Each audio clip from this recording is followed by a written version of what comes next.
This is WWE superstar Drew McIntyre, and you're listening to the WWE Podcast. The champ is the one that everybody wants, me. Becky Lynch is going to WrestleMania. Claymore! Austin 316 says I just whipped your ass. This is my iron. You're gonna acknowledge me. All right, everybody, welcome to the WWE Monday Night Raw review. It is Tuesday, September 20th. Jeez. My God, guys, I am sleep deprived here, but it is November 22nd, 2022. A really good show tonight because it's not just me tonight rambling about Monday Night Raw. It's not just me sitting here giving my perspective from a distance, because tonight we've got somebody that actually attended Raw. We've got somebody that was there in the MVP Arena in Albany, New York, my beloved hometown, and I say that with kind of a bit of sarcasm, but we've got Alexis, and she is here tonight, patron of the show, been listening for a while, and Alexis, I'm really excited to have you here tonight. How you doing? I'm feeling oozy. Yeah, perfect way to start. You're feeling oozy. So I thought so. Yeah, no. So before we get going, anytime I have anybody new on the show, very quickly I like to introduce them to the audience and let them know a little bit about you and how you became a fan and that kind of thing. And we talked a little bit off air, but what brought you into wrestling in the first place? So I think my story is kind of funny, but I always say Chris Jericho brought me into wrestling because I just saw my brothers watching him on TV, and he's the one that, brought me in and made me a fan. What did we say that era was, like 2004, 5 maybe? I think so, yeah. I've been watching around since then. Sometimes I, didn't watch for like a little bit, but I always came back. Cool. No, that's a great era that you started in. So the ruthless aggression era was one of, and I think underrated, because people look at the Attitude Era as the gold standard, but I think the ruthless aggression had its massive moments in its own right. So you started at a great time. So you've been a fan for nearly 20 years. I want to say you're closing in on 20 years. That's great. So I love it. Let me ask you one thing, and then we'll get on to Monday Night Raw. If you could pick out a single moment, maybe you can't, but maybe a handful, whatever you want to choose here, moment that you just look back on and you're like, wow, that was amazing, as far as just like things that you look back and you're like, that is one of my favorite wrestling moments of all time. Do you have one of those? I can't think of like a moment that comes to my mind, but I have specific wrestlers, if that makes any sense, that have impacted like my life. This is kind of a cool story I wanted to share with you. Candice Michelle, I don't know if you remember her. Mm-hmm. Oh, yeah. We're actually kind of like friends.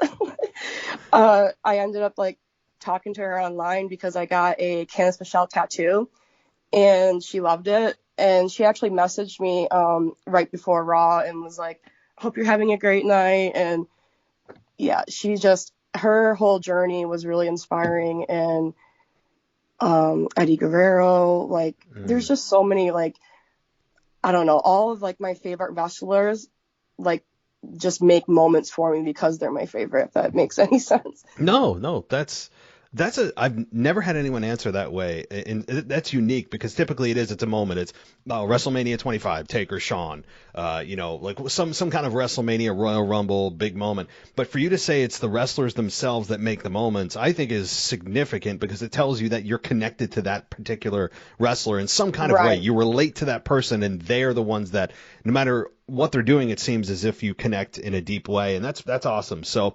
let's get to Monday Night Raw, as you attended for the first time. As I believe you said after or before we went on the air here, that it was your first WWE live event of being a fan of nearly 20 years. Is that correct? I went when I was a kid. I went to a lot of them. My dad took me to a lot of shows. I actually saw JBL in Albany. I can't remember what year that was, but my dad was like, oh, we saw him in Albany like back in the day. So I was like, wow. But I haven't been to like a televised one. Like this was on Raw. Like it was a lot different too than a regular house show being on TV, which was really exciting. No, definitely. It's a much different experience going. And your JBL comment has me a little bit, it has my mind wandering here because. Yeah, my dad's a JBL fan. I don't know why. Only because he did come to when he was champion. Didn't he come to Albany? He came to Albany, well, for a signing at the time, it was the Pepsi Arena. And he came and did a signing in the mid 2000s when he was champion on SmackDown for like 10 months. Maybe it wasn't Albany then. Maybe my dad was. Maybe it was Binghamton or Syracuse. But I've been to, like, when I was a kid, my dad would take me to all the shows around where I live, and that's like Binghamton, Syracuse, Albany. And he wanted me to be able to see Candice Michelle so bad, and I never got to see her live. Wow. So you got connections. You got connections in the business. This isn't fair. Oh, not really, but no, that is a really cool story though. And thank you. No, I like that. But all right, let's get to Monday Night Raw. So you get to the arena. It seems like you got there pretty early. You sent some of the pictures on Twitter. I'm like, wow, she's there early because there were barely any fans there, but not a bad time to get there when there's not a mass crowd. I guess, how full was the arena? Was it, because on TV we all know they make it look like it's always packed to the rafters, but behind the camera it could be massive empty seats. If you could put a percentage on it, how full was the arena? Like 75, 85% full. A lot of people came in like right before, but the doors opened at 6, but then the show started at 7:30 because they actually did 2 matches for the main event show. And that was cool. So they started out with those 2 matches before Raw came on air. Do you know what those matches were? I'm not putting you on the spot if you don't remember, because I don't know what they were. I'm not sure. I have to watch NXT more. I totally apologize. But Alba Fire versus Tamina. Alba Fire won. That was my first time getting to see her, and she was really impressive. And Tamina, of course, I love her. And then the second one was Grayson Waller, I think his name is, versus Akira Tozawa. And that's kind of cool because, later on in the show, he makes another appearance. Yeah, that was weird. I didn't understand that. We'll get to that. It was very weird to me. I don't know how to feel about it, but cool. All right. Well, I appreciate that because I'm sure most of us didn't see. Well, main event isn't even on yet, but so that's cool. And I want to say that, being in person, it's such a different experience, right? Like, especially if you've only been to house shows, it's so much different. You get to see, you don't have the commentary in your ear. You don't have Corey Graves in your ear. That was weird. Isn't it? I love Corey Graves. Yeah. So you're like imagining, you're like, weird. Something's missing. It's cool, but something's missing. Yeah. It was different. No, it is. And okay, the arena was mostly full. That's good to hear. Yep. Albany turned out for WWE. Did you pick up any merchandise at the stand? I didn't. It was so packed around there. Like, I stood there for a few minutes, but it was hot. And like I said, I'm recovering from a cold right now, so I just wasn't feeling like 100%. I was like, I'm just going to go sit down and look at the ring until the show. But there was a really cool Albany 316 shirt I was thinking about getting. That was cool. But I couldn't really see a lot of the stuff, and they were overpricing it, like, on the website, so it was kind of a bummer there on the merchandise side. Yeah, you're going to get gouged anytime you're there. The championship belts are like a mortgage. I mean, like, if you want one of those championship belts, usually they have those replica belts, and I remember they're like $500, something crazy. They were. Yeah. But all right. Yeah, I saw the Albany 316 t-shirt. I saw a few ladies in the crowd wearing that. I probably would have gotten one of those as well. That probably ran you, what, like $35? Yes, exactly. Yeah. Yep. on the site, it's 25. Yeah, it's unbelievable. But all right. And what would you say the demographic was? Was there a family, like, mix? Was it older men, women? Like, if you could kind of just... Jeez, it was really mixed. My section... It was like people like in their 20s and 30s, so it was more people like around my age. But I saw a lot of mid-age groups, families. There was a grandpa with his grandkid near us that was cute, and so yeah, it was pretty mixed, I guess. Cool. No, that's about what Albany does most of the time, unless it's a pay-per-view, and then in which case it's the older crowd, because if you have a pay-per-view, you don't usually have a dad bringing his 3 kids at $150 a pop per ticket to come in, and so. But I gotta say, I don't even know the last time that a pay-per-view came to Albany. I don't even know what it was. It's got to be like 15 years. I mean, it's been A long so time. long. So long that I forgot. So Yeah, I don't even know. I mean, they did No Mercy in 2000. Boy, I don't. Was that the last? No, New Year's Revolution in '06.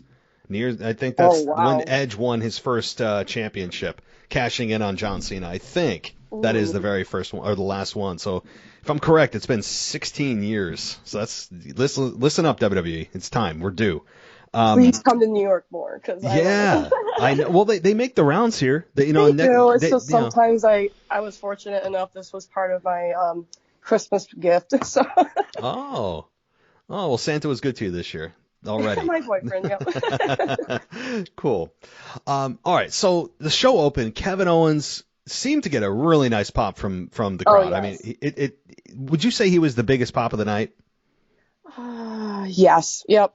That or honestly Judgment Day, but really, yeah, like when I actually watched Raw like after like this morning, and it seemed like they edited the crowd a lot. Like a lot of the things that the crowd was doing, I didn't hear, so that was kind of weird. But a lot of people got a lot of pops. Honestly, I thought the show, but maybe it's because I'm saying that because I was there in person, so it was really loud. Right. Yeah. Well, that is, if you're okay. Well, if the Judgment Day got a big reaction, positive big reaction, I would say that did not come across on TV. I should say, I should be more specific. Rhea Ripley was like the highlight of the show in the crowd anyway. Like my section, we had chants going. I don't know if you could hear those but we had a Mommy Rhea chant going and who's your daddy? And she like, oh my God, it was so funny.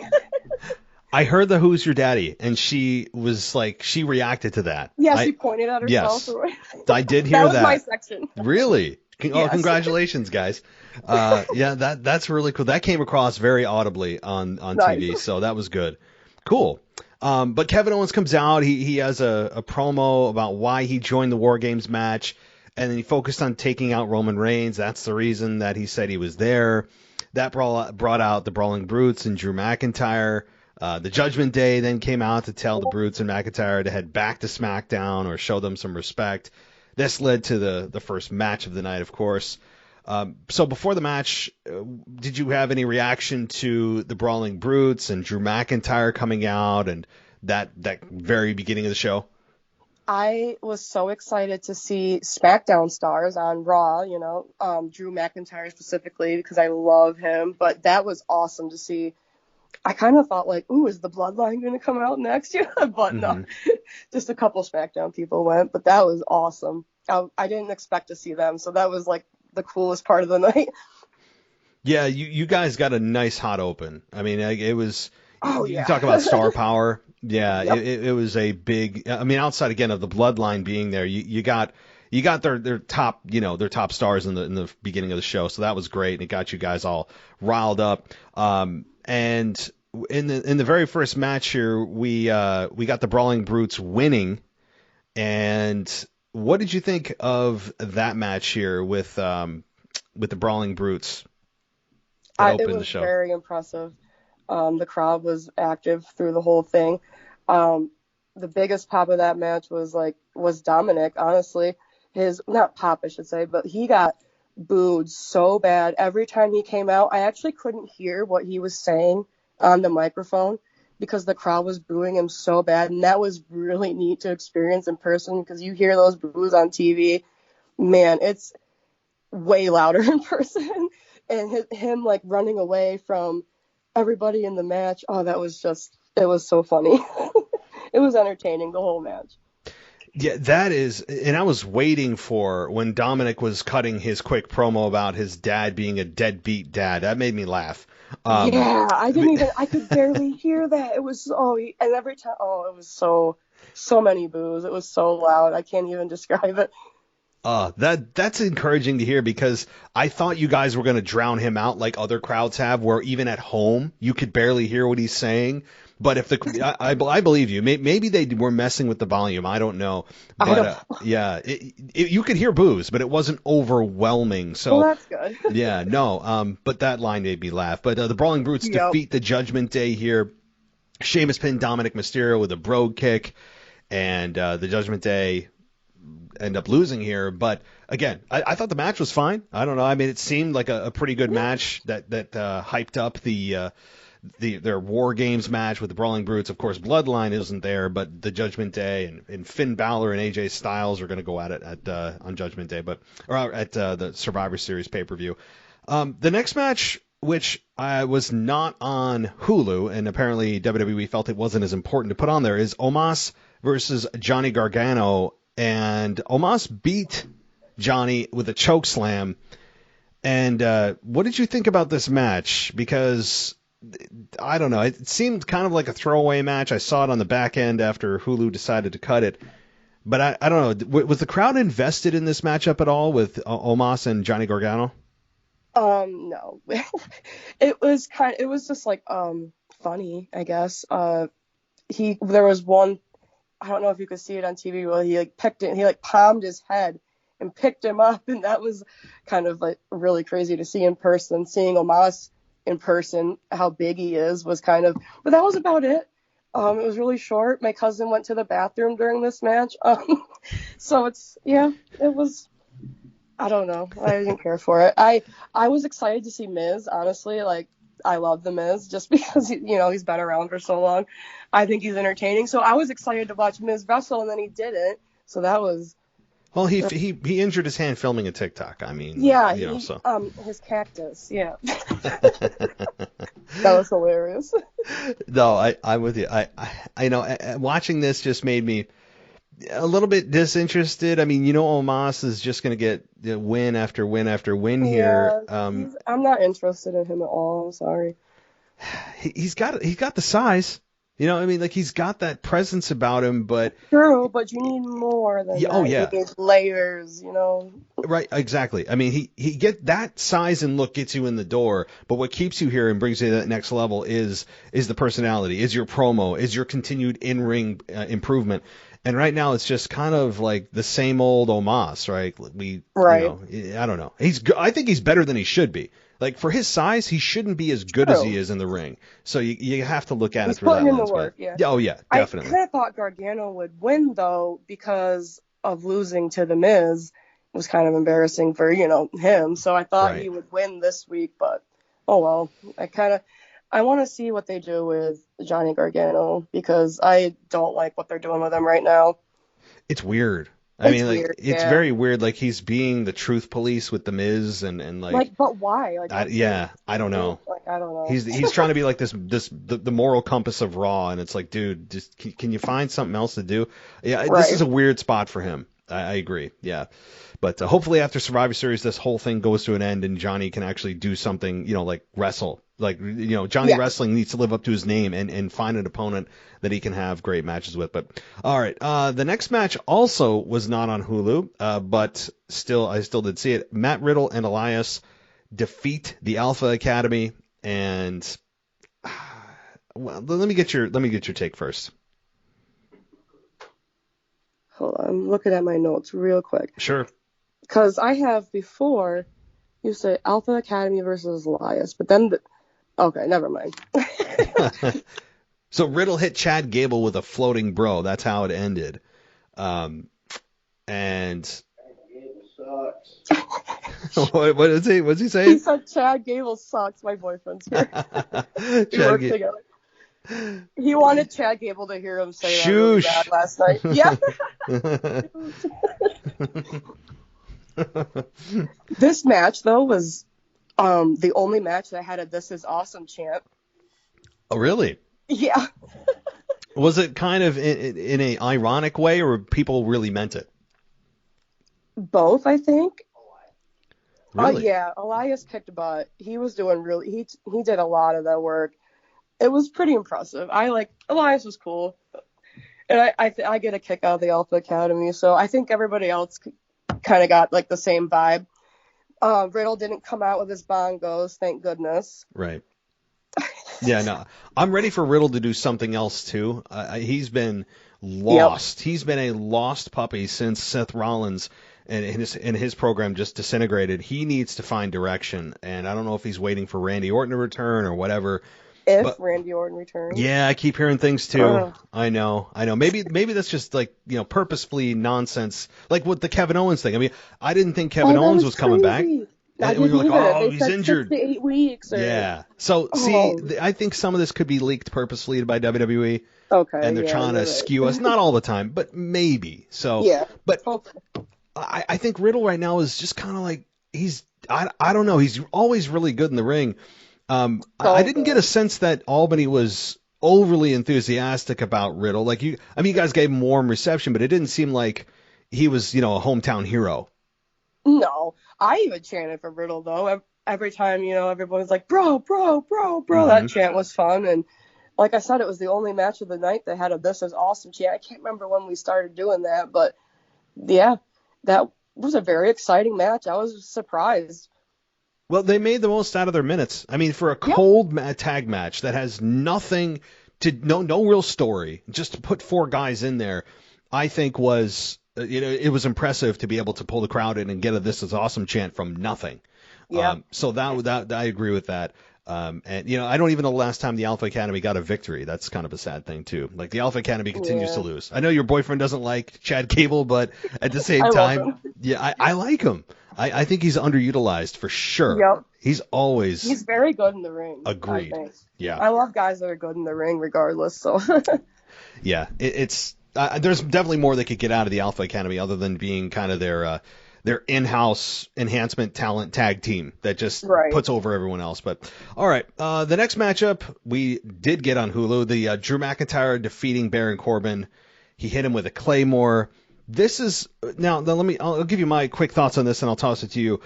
This match was, it was okay. I wasn't overly impressed by it. It wasn't a pay-per-view quality. I don't even think it was main event Raw quality. It was just kind of there to put over Drew, but also I guess trying to get heat on Corbin, and then Akira Tozawa steals JBL's hat, which caused the distraction. So that's the out for Corbin.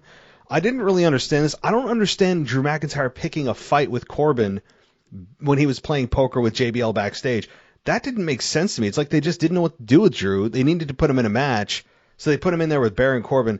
I like Drew. I like, nearly everything about him and his character, but this felt kind of like a forced matchup, and I don't understand the Akira Tozawa stealing JBL's hat thing. What did you think about all this? This is why I was really excited to be on this show with you, because I 100% agree. I like I said, I always agree with everything that you say pretty much. Don't tell my wife that. Yeah. Well, I guess wrestling wise. There you go. Yeah. Okay. That yeah. Go ahead. Yeah, I agree with you. It was just like it did feel forced. I was excited only because, like I said earlier, I didn't expect to see Drew McIntyre on there, and to see him in person, that was cool. So the match was exciting to me just because, I mentioned that my dad likes JBL and we get a kick out of him. So it was cool seeing him.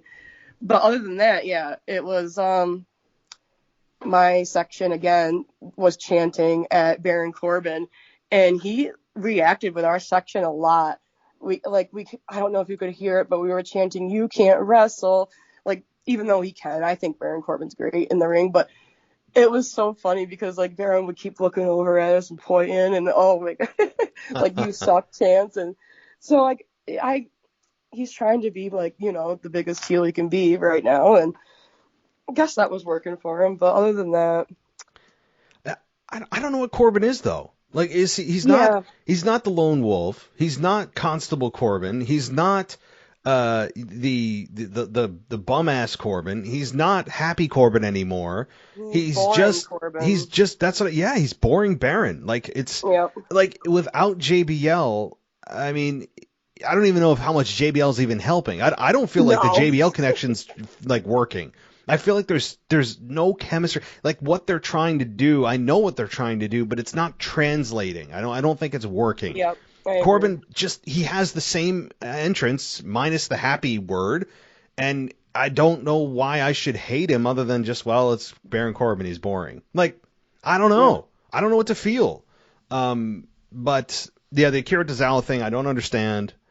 That was comical, but I don't understand either. And then he jumped off the desk or the barricade and onto JBL, and JBL just held him there, and he's like, "What are you doing?" And then he took his hat and danced around with it. I'm like, well, yeah, I like your hat. Yeah, he said I like your hat. That actually made me laugh. Like Akira Tozawa, that made me laugh. Like on camera, it was funny. And that led to the distraction. I don't know. This is kind of a throwaway match to me of a filler. And I hate to say that with the Drew McIntyre match because I like him. But all right, I wasn't sure if I missed something there, but yeah, okay. Now the Judgment Day and the OC brawled backstage. They went out into the parking lot, and then they, which there's always something in Albany. I got to say, there's always something that seems to happen in that area for whatever reason. I mean, they have that area blocked off where there's always some kind of brawl or something. It happened actually back in 2000 with Rikishi versus Stone Cold. It's happened. Oh, nice. Yeah. I mean, like Stone Cold tried to literally run over Rikishi with his truck. So like that area it has some history for some reason. There's something that happens there. Didn't he spray like beer? Yeah. The beer truck in Albany. Yep, that was cool. That's the biggest regret of my life. I didn't go to that Raw, and it was rated like the biggest Raw moment of all time in the Attitude Era, and I didn't go like a fool. It's a sore spot in my life. But yeah, that beer truck moment happened with the corporation. That happened in Albany. But so they brawled backstage here. The Judgment Day and OC brawled backstage into the parking lot. They took some hard shots off of the pavement and off of the car. I mean, some of those trash was being thrown all around. Yeah, like so much fast food. it was crazy. Yep. So I don't know. This to me, the OC and the Judgment Day, I think this will come to a conclusion at the event here on pay-per-view on Saturday. Let me ask you though, who do you think? Now we're going to get to the main event in a minute. Who do you think is the fifth member for the women's War Games match? Because there's a couple people who it could be that are floating around. Correct. There is a couple people. I'm hoping Becky Lynch. It's the last scheduled, premiere event of the year. Pretty big spot for her to come out. But then that's like the most exciting guess I have. But then, everyone else's guess. Candice LeRae as well, or Dana Brooke. Those wouldn't be as so. I thought Sasha Banks for a minute, but I don't think so now. I think it's going to be. I think it's going to be Becky Lynch. So here's what else. You pretty much hit on 2 out of the 3 that I think it could be. I don't think it's Candice LeRae. I don't think it's anybody that is quote unquote not a big enough star. The reason is they're building it up. Like you can't have this built up to Dana Brooke. Like people. Yeah, that's why I'm saying. Huh? Like I really hope it's not one of those. Like I hope it's someone with bigger star power. But like I'm trying to think of like who would make sense, like storyline wise, because like we haven't seen Candice, so I'm like maybe she'll come back. But then I was hoping they would announce the 5th member on Raw, but now that they said they're going to announce booed. it on SmackDown, yes, we booed. Guys were pissed. We waited all night for that. Yeah, it was like, oh. You waited all night, now you got to wait all week. Yeah. I was like, okay. I heard that, but I'm like, yeah, I get it. Theories about who it could be because they're going to be at SmackDown, so maybe a SmackDown person will join. I don't know. Yeah, there's nothing worse than being at a show and realizing that they're not going to have a big reveal until the show after the show. It's the worst. When they're like, next Monday night, The Rock returns, or like something ridiculous, right? Like, yeah, right.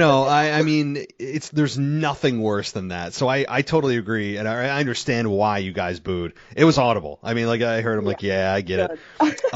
But so I think that the most realistic options are three people. Becky Lynch makes a whole lot of sense. She seems to be close to be coming back. Her injury wasn't, a 6 to 12 month recovery. It was a big injury, but not enough to keep her out this long. Yeah. So she certainly makes sense, especially given what happened with Damage Control before she left. Second, Sasha Banks. It's in her hometown of Boston. It True, makes yep. sense for her to come back. There's rumors of her coming back. She's been teasing stuff on Instagram. Makes sense there, too.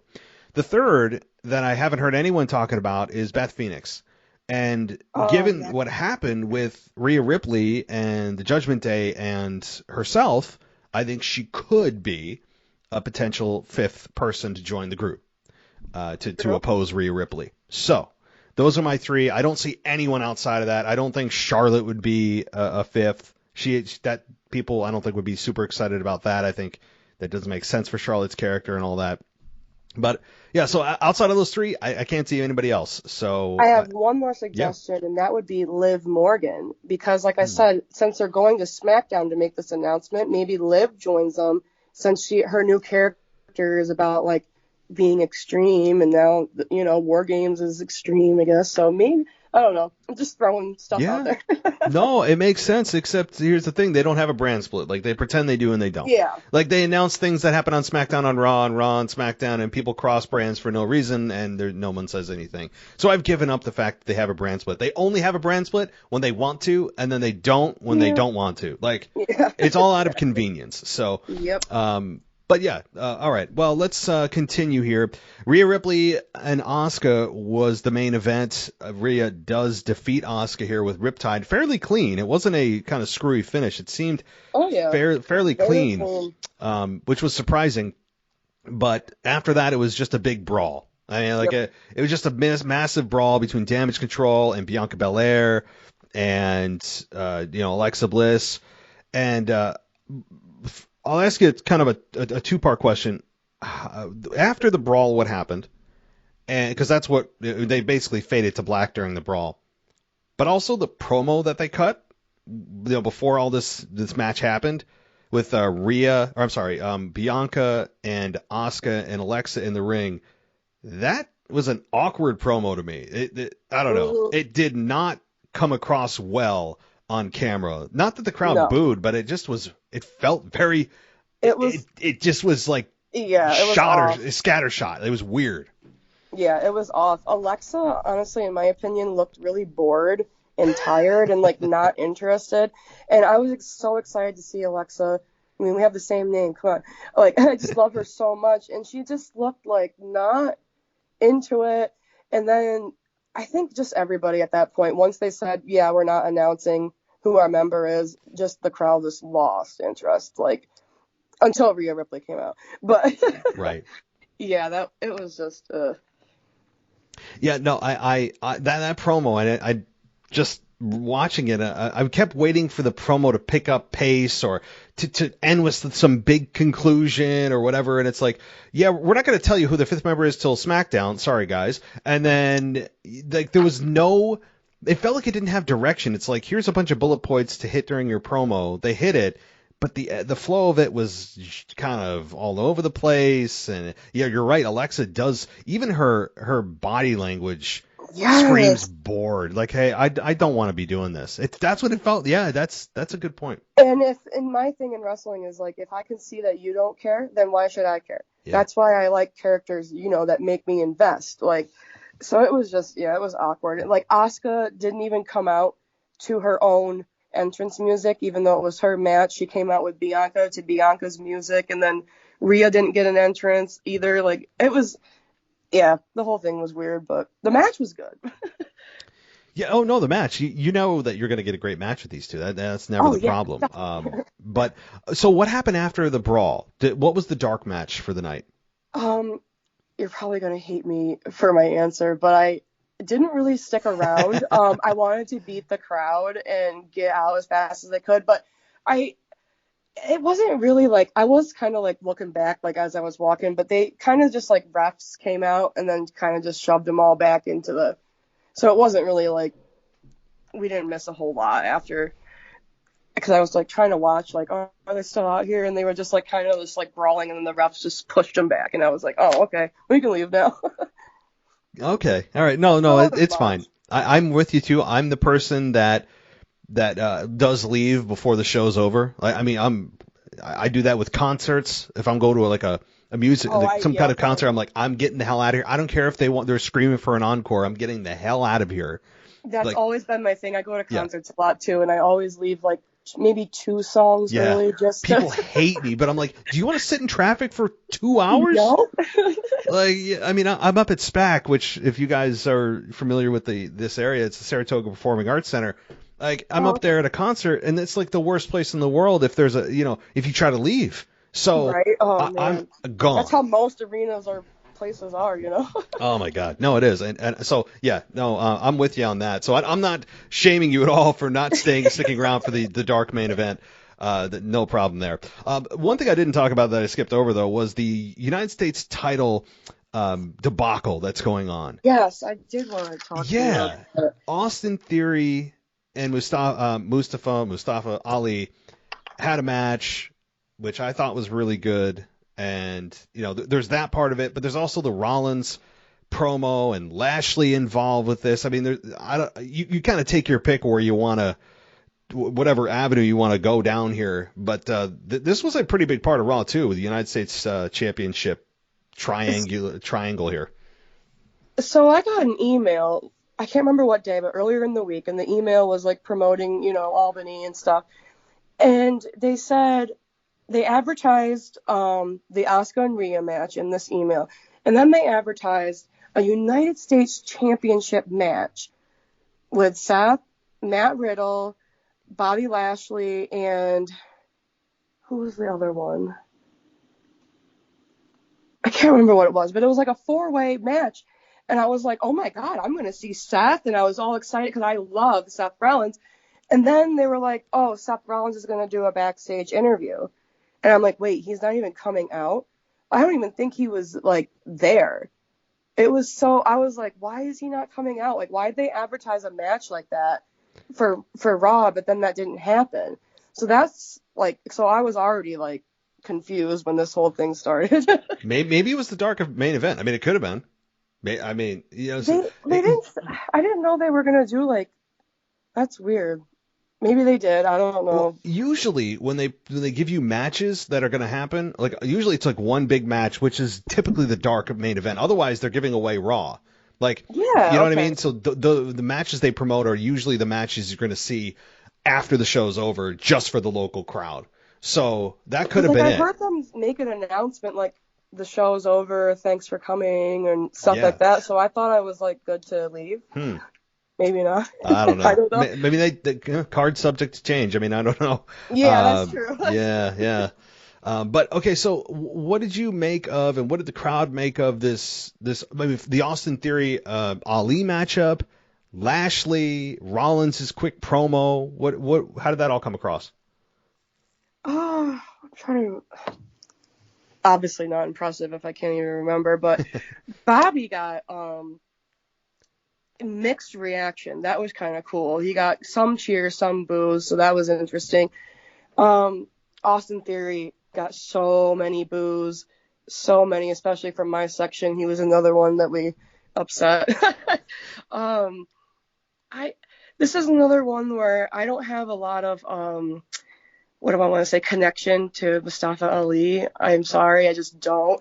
So I couldn't really get invested in this match, but I'm curious to see where they're going to go with Austin Theory. And then when Bobby Lashley came out, what he said to Austin Theory was kind of funny. He was like, I thought you'd be on the first SUV out of here. Mm-hmm. And the crowd thought that was pretty good. And then he was like, oh, you're not going to walk out of... Austin was like, I'm going to walk out of Survivor Series. And he's like, Bobby goes, no, you're not even going to walk out of here. That's when oh my gosh, it's just, I don't know. I don't know what to think about Bobby. Bobby's in a weird spot. I mean, I don't think anybody emotionally connects to Bobby Lashley in any kind of strong way. He's a big dude, and I have nothing but respect for the guy to stay in that exact shape for 20 years. It's unbelievable. But Bobby Lashley has always lacked in personality, and at least on camera. And it's never translated well to people feeling super strongly about Bobby Lashley one way or the other. He can play a heel just as good as he can play a babyface, but they're never at that top level. It just doesn't feel that way.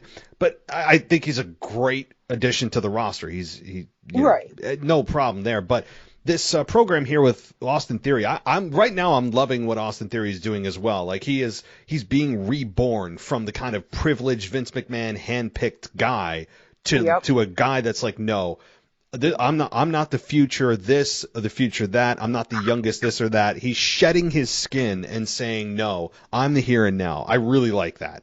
I think it's exactly where he needs to be.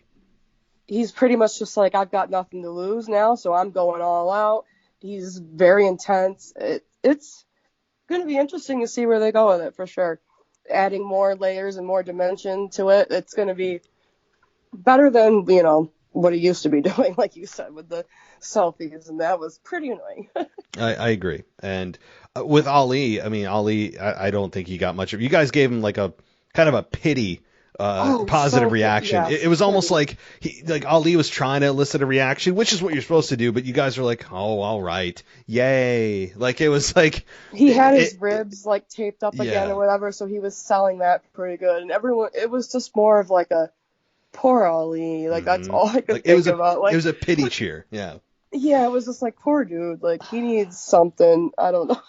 He had some semblance or it's like some hope a few weeks ago, about a month ago maybe, when he attacked Rollins at the end of Raw, and I'm like, wow, they're going to do something with him. And since that time, he has done nothing but get his ass kicked and lose and lose and lose and lose. I'm like, so what was the point of all that again? I mean, well, maybe they were like trying to get him over, and then they were like, well, you didn't get over, so now your shot's gone. Well, I hope not. That was just one night of a sample size. I mean, he's a he's a really good talker. I don't know why they don't give him the microphone more.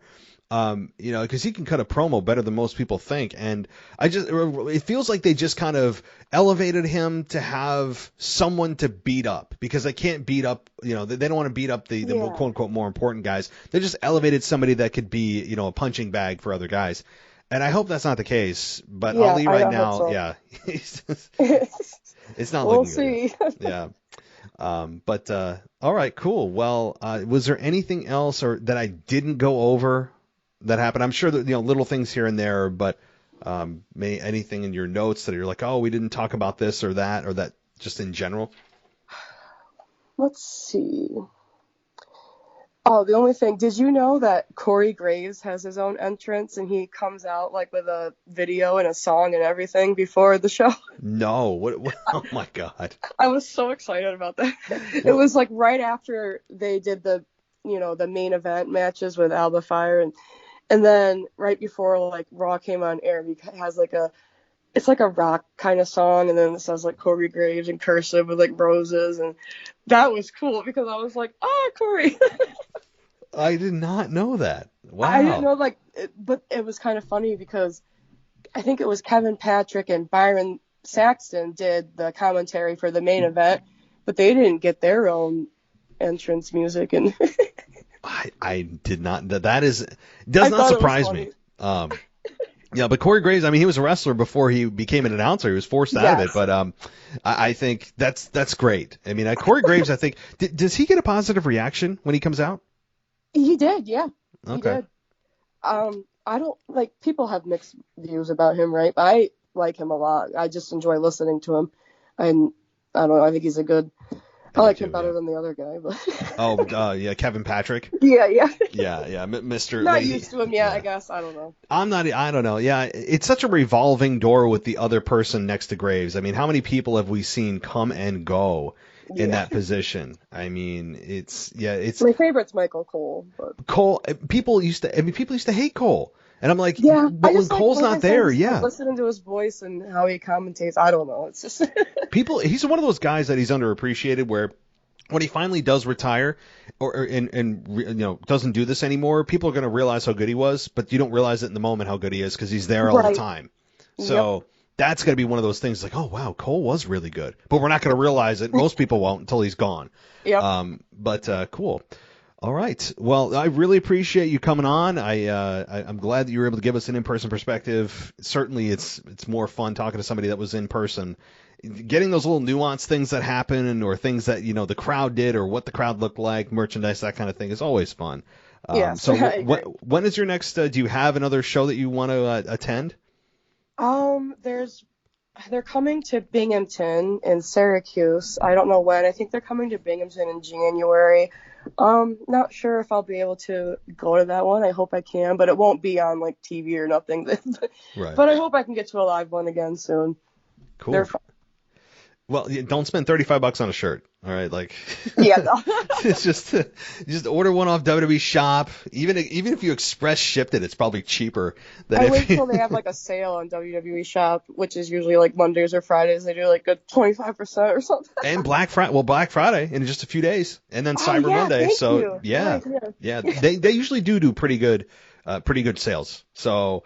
Yeah, I definitely check that out, and I really appreciate you coming on again. I hope you and your boyfriend had a good time at the show. Sounds like you guys did, and maybe certainly anytime you want to come on the show, or if you attend another live event that's televised, let me know. You'll definitely be invited on. Thank you so much for having me. This was a lifetime experience. Thank you. All right, no problem. You have a good night. You too. Bye. Thanks for listening to the WWE Podcast. Don't forget to subscribe on your favorite podcast app so you don't miss a show, or head to WWEpodcast.com. And for all of these shows ad-free, head over to patreon.com/WWE Podcast. Until then, we'll see you next time.